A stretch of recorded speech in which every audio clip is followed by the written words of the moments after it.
J'ai testé pour vous l'assistant pédagogique qui s'appelle en fait EduAid.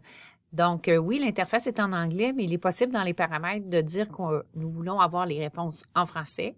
Donc, on travaille en anglais pour faire la demande, mais nos réponses seront en français. Donc, vous avez plusieurs possibilités. Donc, le sujet est ici, le niveau. Donc, ici, 9/10e année qu'on nous met ici. Donc, vous avez compris qu'on n'était pas dans le système québécois. Et ensuite de ça, ben, on peut demander, par exemple, au niveau de la planification, est-ce que vous voyez, il y a plusieurs fonctions là, qui peuvent être générées.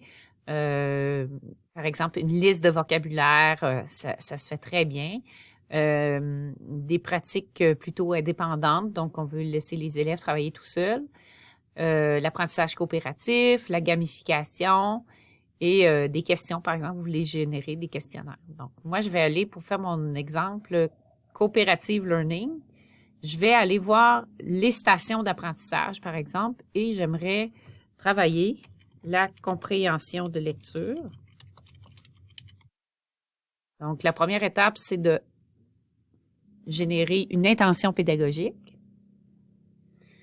Donc, les étudiants seront habiles à comprendre et analyser des textes complexes, par exemple de fiction, non-fiction. Donc, vous voyez, c'est pas très précis. Mais après ça, il faut que j'ai ajouté ça dans ma page de travail qui va apparaître ici à droite. Donc, vous voyez, déjà, on vous donne, avec les stations, c'est sûr qu'on ne vous donne pas le matériel, mais on vous donne déjà l'idée des différentes activités qui peuvent être faites pour 5 stations, par exemple, pour votre enseignement, là, pour des groupes de besoins. C'est super beau. J'espère que ça vous plaît.